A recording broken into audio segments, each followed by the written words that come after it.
Read for you by Chiquito Craster. The Long Chamber. There was perhaps no warrant for the vaguely swelling disquiet that possessed me from the moment that, late in the sultry August afternoon, there arrived the delayed telegram that announced the immediate coming of Beatrice Vesper. Beatrice Vesper abruptly on her way to me, and alone. It was the most strangely unlikely news. Yet I had no cause for real concern.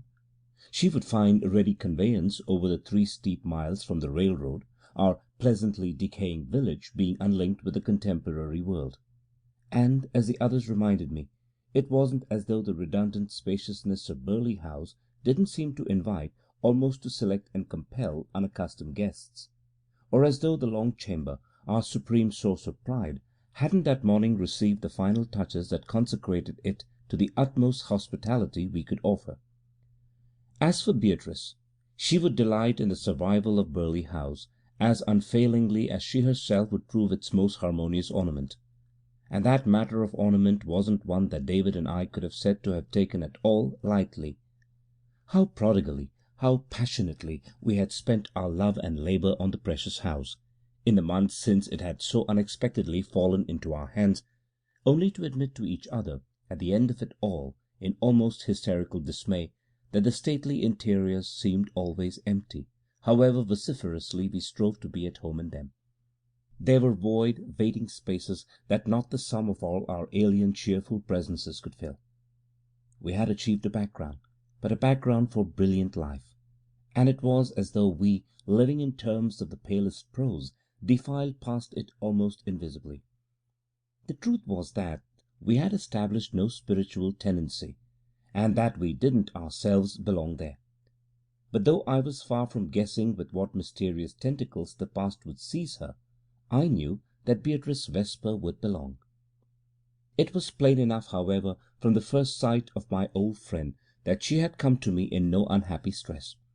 Her secure and unvexed air was for an instant disconcerting. I had in my panic so prepared myself for haggard pathos. And indeed it was almost incredible that the hurrying, untender years should not have bruised so delicate a creature. With swiftly relaxing nerves I surrendered to the flattery of her explanation that when, only the day before, her husband had been summoned to Europe by cable, she herself being kept behind by the important final proofreading of a technical work of Dr. Vesper's, to be published in the early autumn, she had from all her social resources chosen Burley House as a temporary refuge, so that, after all, it seemed stupid to have taken fright. Beatrice and I had been the closest companions in earlier days, and doubtless I had exaggerated those conditions of her life which, for years past, had led her friends into the way of speaking of her ruefully, reminiscently, almost as if she were dead. It was in this latter spirit that I had been speaking of her to David only the day before, picturing her as the only woman I knew whose marriage had been complete self-immolation. Those of us who wore our fetters with a more modern jauntiness had resented, from our ill-informed distance, what seemed to be her slavish submission. She might as well have been chained in a cave. The rest of the world had not glimpsed of her. Dr. Vesper, a mild enough tyrant in appearance, did not care for society, so they had literally no visitors. There prevailed a legend that he was the most miserable of dyspeptics, and that Beatrice devoted most of her time to preparing the unheard-of substances that fed him. His financial concerns, for important mining interests had sprung from the geological work in which he had become famous, kept him in the city throughout the year, and Beatrice had never left him for a day, even in torrid midsummer. But David, who is sturdily unmodern, refused to be astonished. "Why not, if she is in love with him?" he asked. "But she's not," I insisted, "or she wasn't. It's her husband who's in love, and with the most unheard-of concentration. He has cared for her ever since she was a child, so the thing hung over her, though I suppose that's not a romantic way of putting it, for years before they were married. So isn't it rather extreme for her to relinquish everything else in the world for the sake of the man she merely likes?" David may have submitted a discreet version of this to our old friend Anthony Lloyd, who had been with us all that summer, and I imagined that in consequence both men looked to find in Beatrice Vesper the dull, heavy domestic type. So when, an hour after her arrival, they saw her vivid smile and smooth black hair, and her young slim figure in its mulberry-coloured taffeta against the dark panels of our candle-lighted dining-room, they both bore very definite evidence of response to her loveliness.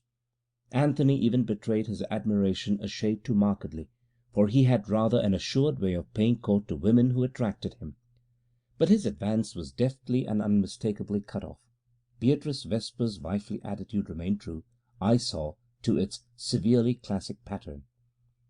However, pitfalls of this order were easily avoided, teased as we all were by the irresistible topic of our dazzling inheritance, and David was shortly embarked upon his familiar contention that we cared much more for the place than if he had been the direct heir and we had been able to anticipate the glory of ownership. "Oh, we're very humble," David conceded, "but we do claim credit as resuscitators. That's what we've really felt ourselves to be doing for months, breathing life into a beautiful thing that had been left for dead. And it has begun to live again, don't you think, in a feeble way? But it's as showmen that we're so shockingly deficient. You see, a house that Judge Timothy Burley built in 1723, and that was continuously lived in until they deserted it a generation ago, must have its secrets.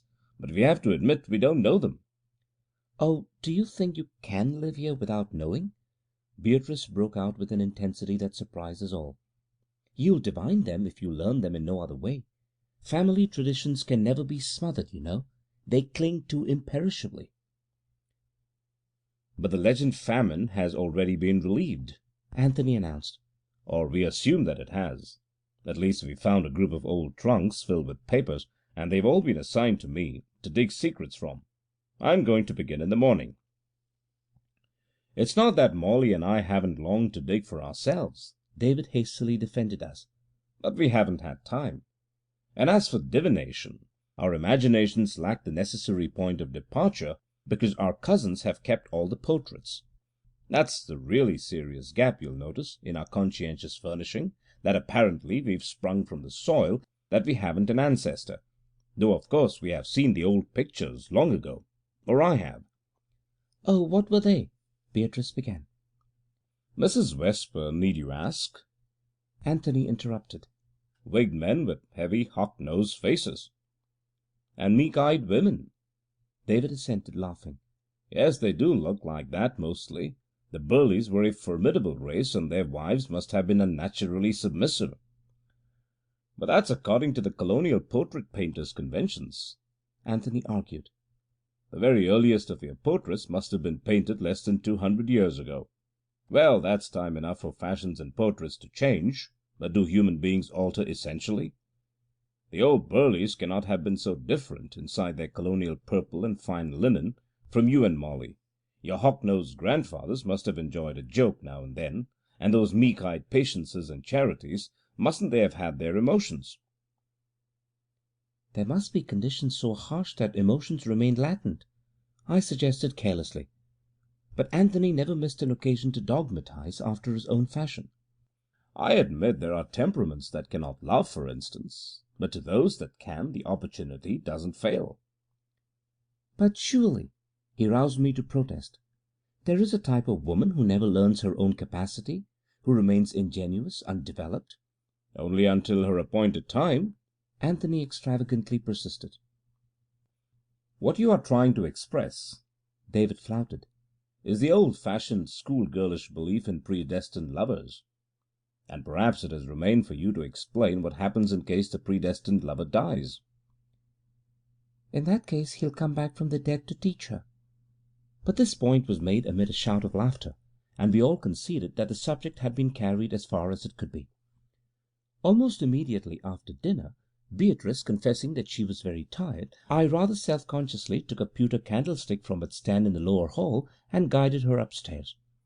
And I found myself weakly unable to bid her good night without a fond proprietary emphasis on the treasures of the long chamber, its ancient oaken chests and still more ancient powdering table, its carved bed and woven counterpane, even the long mirror, faintly time-blurred, in which we had been told that Anne Burley, the first mistress of the house, used once to contemplate her charming face and towering headdress.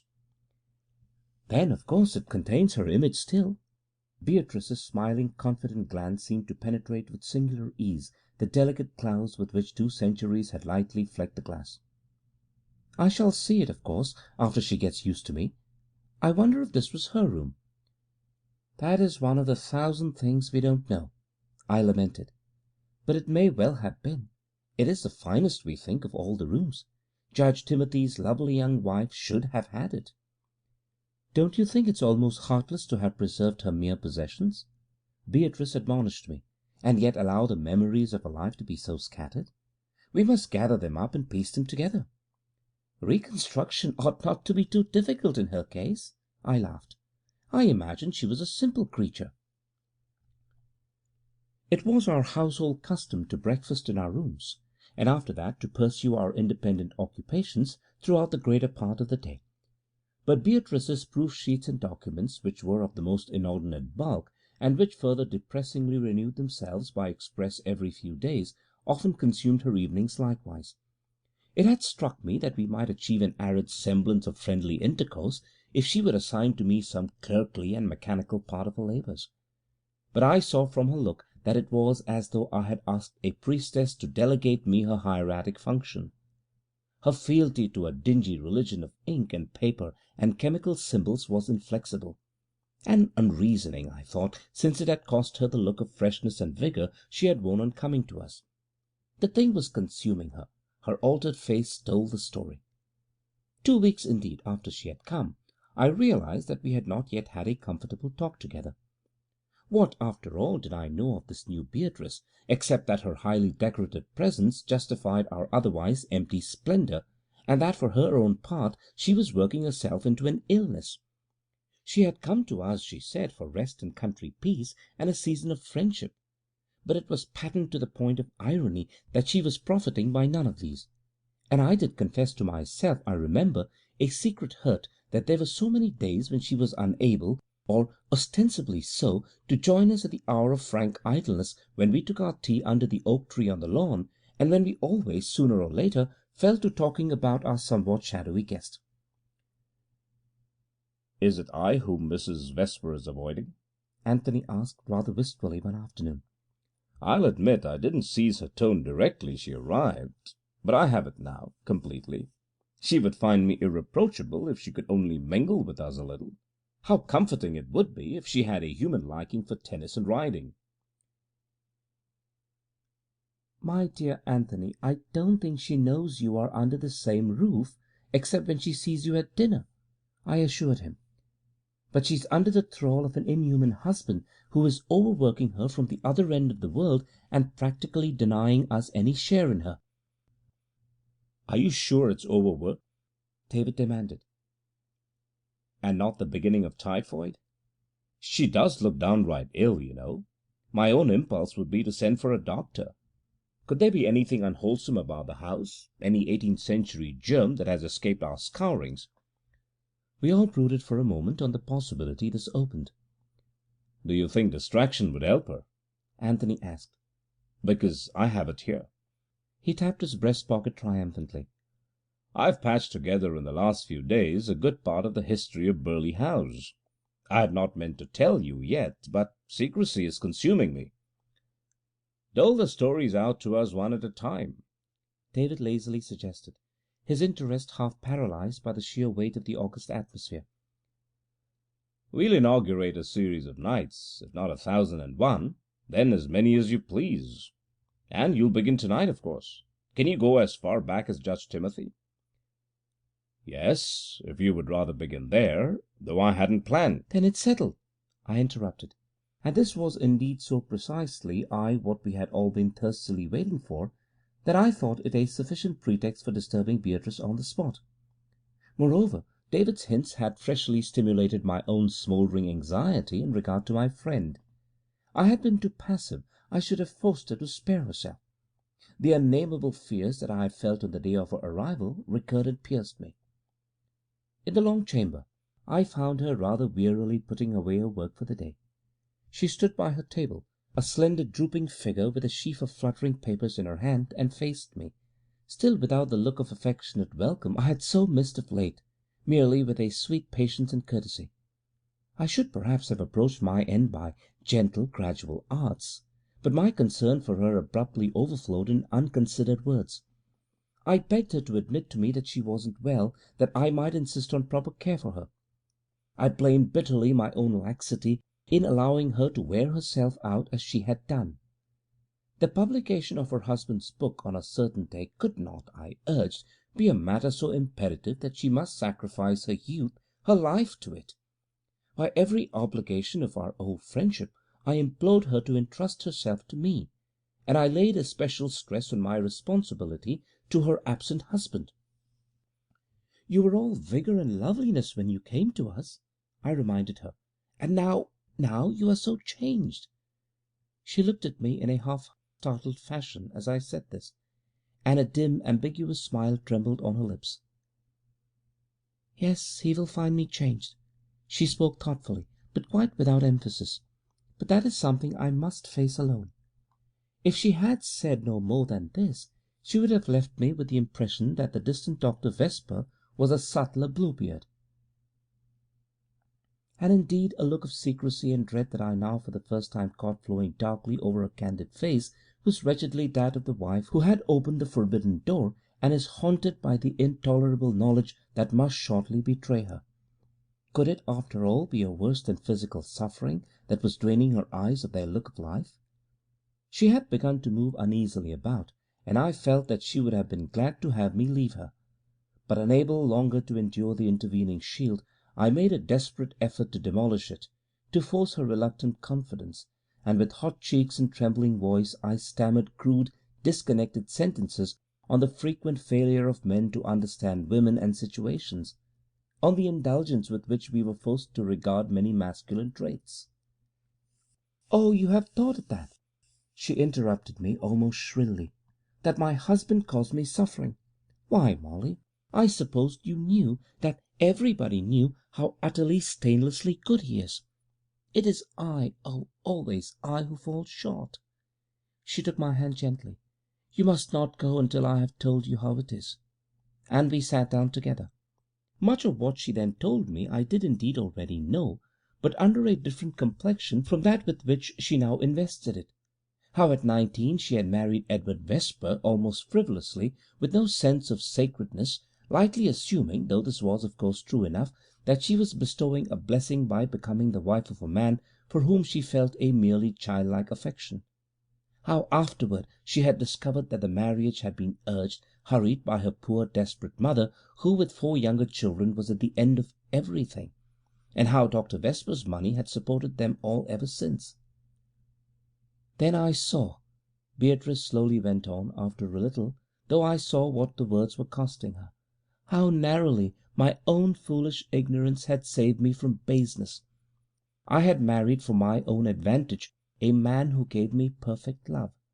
Facing this, I saw that from that moment I was bound to give more than I had ever dreamed of giving, and that if I couldn't love my husband as he so wonderfully loved me, I must at least offer him the most sedulous counterfeit I could muster, that the least abatement of unremitting devotion would be treachery. Well, that has been my life, and always until now I have known that no woman could do more. She would have gone on, the momentum of an impulsive confidence is so great, but at that moment the maid came in search of me, announcing dinner. So, after a violent flurry of dressing, Beatrice and I contrived 10 minutes later to be with the others in the dining-room. The disclosure she had made to me, with its intensely characteristic light on the apparent enigmas of her marriage, seemed for the time to have loosed a painful restraint. She talked with gentle gaiety, exchanging swift jests with the imperturbable Anthony, for whom I knew she had come to have a genuine liking, and seeming humanly at home with all of us, rather than driven, as one could fancy her latterly to have been, by some invisible harriers.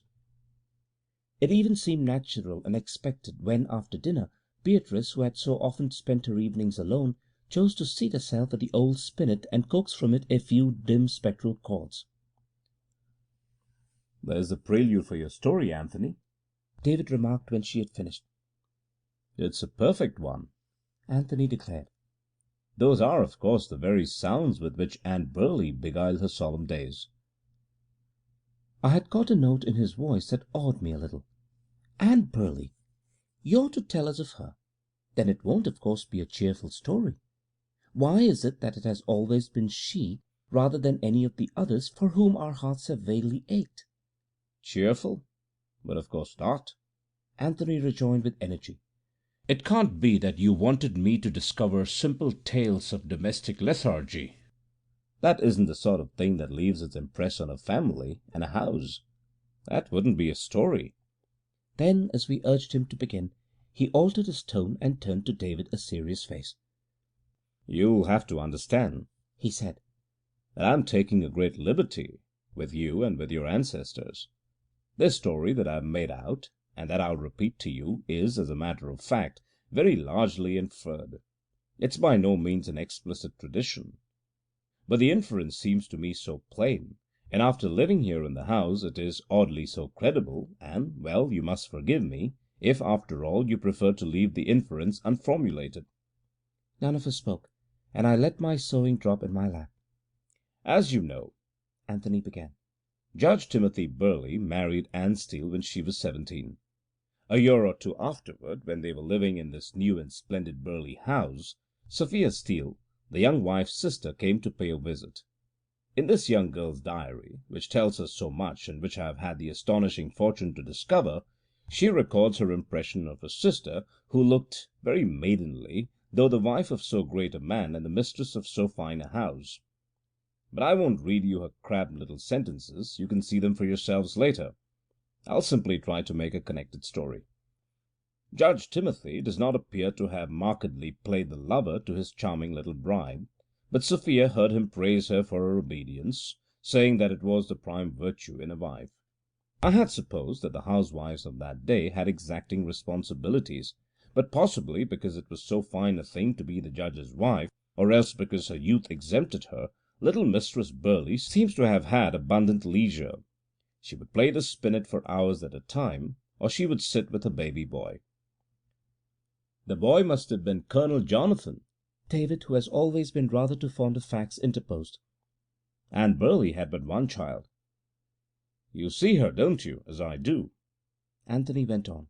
"Forlorn little Maeterlinkian heroine, treated as a child by her husband, and practising rigidly the submission he exacted of her.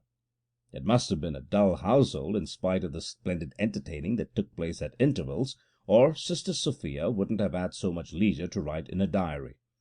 And it must have been an unnatural one, or the climax wouldn't have flamed so suddenly.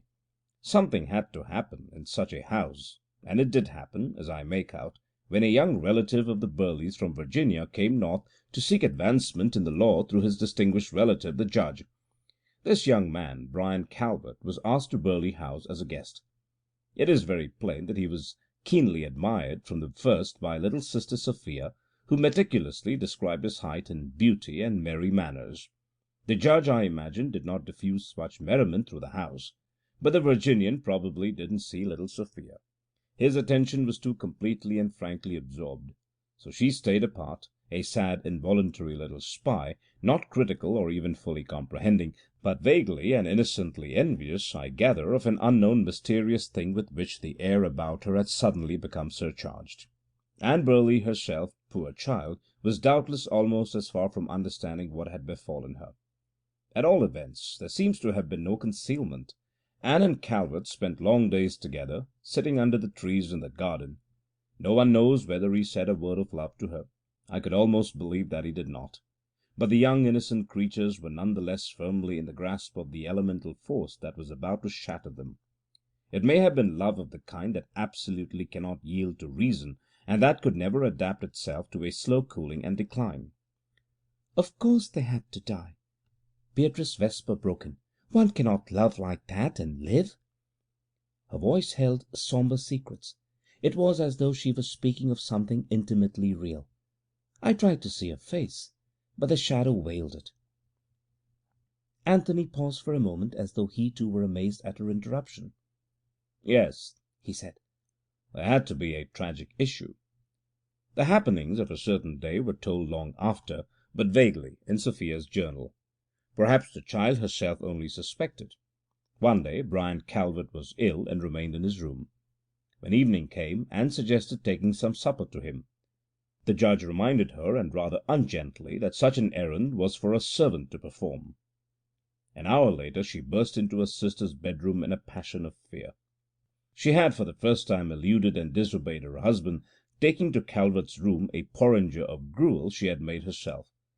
The judge, whom she doubtlessly supposed busy with his books, heard her step, followed her, and entering the room a moment later, discovered her in Calvert's arms. I am sure they had never kissed before, but to her husband this was no extenuation. The judge forced Anne from the room. Listening outside, she heard the sound of swords, and more, and worse. Brian Calvert was never seen again. Anne Burley herself fell ill, and a few months later she died. I felt that we had heard as much as we could bear, but David did not understand my signal, and advanced his literal and perfectly reasonable inquiry. "Are you sure that Calvert was killed?" "Entirely sure," Anthony said, a little dryly. "Though there isn't a shadow of proof. Can you imagine such a husband hesitating or failing of his purpose?" "You believe that they fought each other in this house?" David went on, in a solemn effort to realize the thing. "And there is no record of it? But where can it have been? You don't know that, of course." "Yes, I know," Anthony admitted slowly. "It was in the guest room. They called it the long chamber. The long chamber," David repeated, and he turned toward Beatrice in his honest, unperceiving eyes. Beatrice had been sitting motionless. Now she rose hastily. "Why should you feel it tragic that he died?" she demanded, almost with brusqueness, but without looking at any one of us. "He would have chosen it. It was no unwilling death, that much I know." Her voice, usually so calm, was roughened with agitation. "I have stayed too long," she added. "I am very tired, and should have gone earlier, but the story held us so." She was gone before I had found words to detain her, and we all sat silent. Then Anthony said, "I felt it before I had half finished the story. I know it now. She has seen Calvert's ghost." "That's preposterous!" David exclaimed. "Because you haven't seen it for yourself?" our friend inquired quietly. "But, my dear David, have you slept in that room? And, in any case, what would the ghost of that young lover have to say to you?" "Or to Beatrice Vesper, for that matter," I added. Anthony shrugged his shoulders. "Who knows?" he said. "I admit that if it were the usual family spectre, I can't conceive her risking a second encounter. But Calvert's apparition, that might perhaps be less formidable. Still, it's all much queerer than I like, and I'm not even sure I want her to tell." David began to be troubled. "Molly, you know her. We don't. Is she so infernally secretive? Could she see a ghost in our house without telling us? And why shouldn't she tell?" I sat brooding, conscious that I was trembling a response to every lightest breath of air. There were secrets about. The troubled atmosphere was heavy with them. Something had happened to Beatrice, as any one but my dear dull David could have seen. But since we three were so blindly in the dark, how and whence could it have come? Anthony was, of course, uncommonly astute, yet I had no curiosity as to his guesses. I saw him shrewdly elaborating. He did not know Beatrice's sound, unassailable simplicity as I knew it. We were all indeed unnaturally alert, tensely awaiting we knew not what, so that when the door-bell rang, we all started as though the sound had some portentous significance, holding our breath fairly until the maid came in with an envelope which she said was for Mrs. Vesper. "It's a cable," I said. "I'll take it up to her." A half-hour must have passed since she had gone upstairs, yet when I knocked she came to her door fully dressed. When she saw the envelope she asked me to stay until she had read the message, which was, she told me a moment later, from her husband.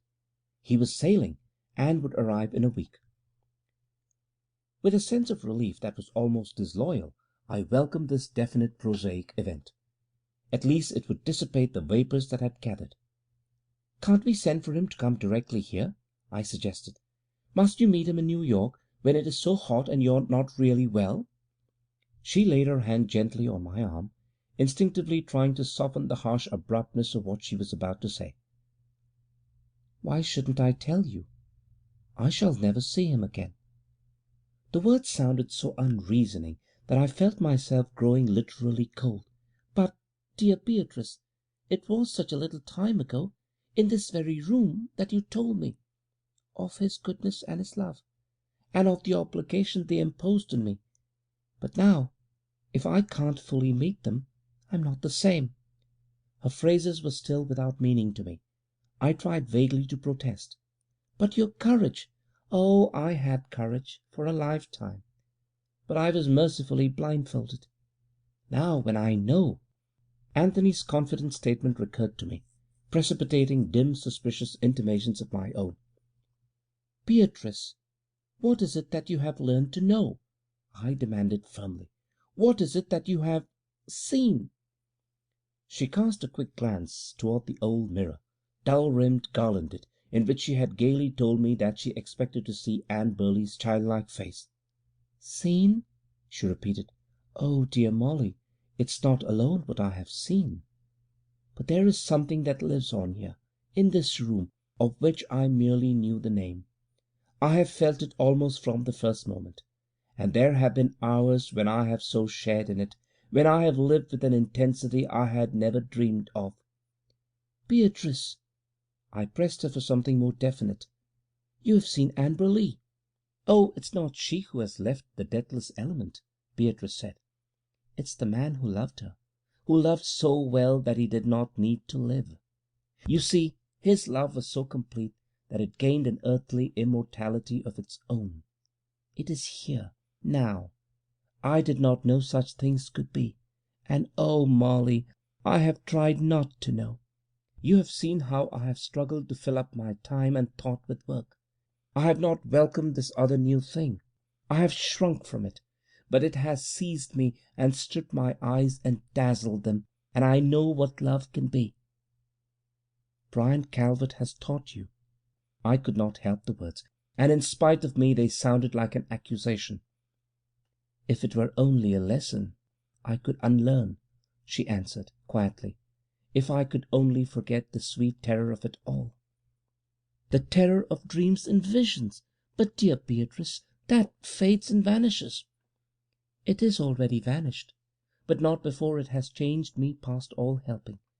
You can see how, after this, I can never pretend to love." I did not try to press her further, for I hoped that the next day, when Anthony's story would be less vivid to us all, I could prevail on the desperation of her attitude.